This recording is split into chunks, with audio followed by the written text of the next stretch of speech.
Place in Cape Town today. This year, organisers have added a red carpet segment, which will bring a lifestyle element to the event. The Department of International Relations and Cooperation is recognising South African industry leaders, eminent persons, and even ordinary citizens for their distinguished service and contribution towards promoting South Africa's national interests and values abroad. For more on this, we cross live to our reporter in Cape Town at the ICC, Atule Joka. Atule, what's happening right now? Well, Francis, I can definitely tell you now, since we last spoke, it is quite a hive of activity right here. Most international delegates and also African leaders are making their way here. The Department of International Relations and Cooperation is celebrating patriotism of South Africa. The theme for this year is diplomacy in excellency. They are celebrating integrity, the passion, and also all the elements that make South Africa to celebrate and uplift their values and also some of their interests. The Minister of International Relations and Cooperation is here. She will be awarding some of those individuals that have made strides and put South Africa on the map and project that good image of South Africa. But I will be bringing the Minister here to talk to us about the significance of the event since you launched it about 6 years ago. Just talk to us about this event, its importance, and what you are trying to achieve. Well, I think, for South Africa, it's always important to begin by recalling that our struggle for freedom was supported very, very massively through international solidarity. That we are a country that went out into the world to ask others to recognize that we had a crime against humanity in South Africa and that it was important for them to join us in the struggle for freedom, because this would be an illustration of their recognition that every person deserves dignity and access to human rights. This is the essence of Ubuntu. So this award, Ubuntu Awards, celebrate the humanity of South Africans as they link up with the rest of the world and provide services, support, and global solidarity in the work that they do. So it might be through a foundation that provides education to young people, whatever their nationality, or it may very well be a leader who has worked hard to build peace in different parts of the world. All of these illustrate this amazing characteristic of the South African struggle for freedom, of international solidarity, that our freedom and our desire for it wasn't just for ourselves, but it was that all of us in the world must join in, and wherever others struggle, we should be there to lend support as well. And also some of the recipients that will be receiving awards here today. Can you just sneak peek? I don't want to spoil our event. I'd like really the special people that will receive awards who have been selected by a panel of eminent persons who serve as a judging panel for us.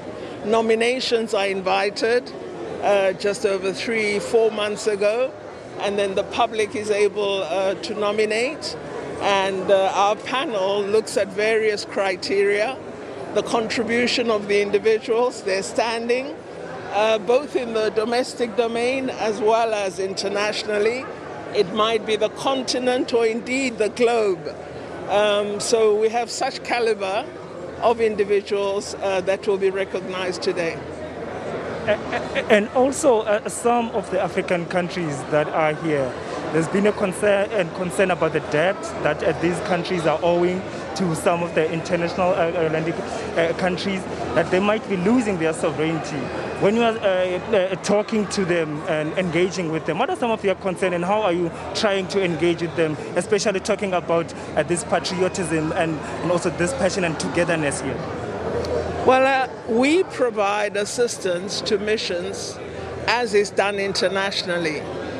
We have publicly challenged the Tshwane Metro for the statement they've made that missions are owing them money. As far as we're concerned, we have been paying, as have missions, where there's a need to pay off a debt. We work very closely with all the embassies, and we're actually surprised that the Tshwane Metro referred to us, because as far as we're concerned, we as a department and the embassies are good payers. Also, we do have national honors that also include some of the outside and foreign countries.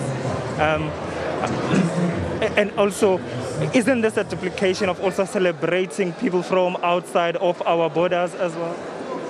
Well, I think excellence must be celebrated all the time, and it doesn't matter where. If people are making important contributions, that contribution must be recognized. But you'll see from some of the awardees tonight that they're not people who are well known, whose name would be in the press every day, but we know that they're doing amazing work, and the people who've nominated them are aware that they fit the values and principles that we recognize as part of the Ubuntu Awards. So we believe all the people that will be announced today are deserving winners. Minister, thank you so much for your time. Enjoy the event. Thank you very much. I hope you enjoy it as well. Well, Minister of Department of International Relations and Cooperation, Naledi Pandor, just talking to us about the awards that are set to take place here tonight, saying there will never be enough celebration of people, especially when they are coming from outside or inside the country. They are promoting the spirit of togetherness and also the patriotism within the African context. He's saying, of course, it's the head department and South Africa also trying to help and intervene in some of those African countries. Talk about a number of issues. He couldn't talk to us about some of the recipients tonight, but I've seen Master KG, who made waves about his song Jerusalem throughout last year internationally. He's just made his way inside here. And also I heard the name of Mr. Pitso Musimane, who's at the Club World Cup Nationals. He will also will be a recipient here tonight. These are the recipients, these are the delegates who have come to attend this glorious event here, as South Africa is trying to promote togetherness and oneness within the African continent. Francis. Thank you very much, Atule Joka. And yes, the names, we have some hints there, but all will be revealed from about 7 o'clock, where we'll take you live to the International Convention Centre as that event gets underway.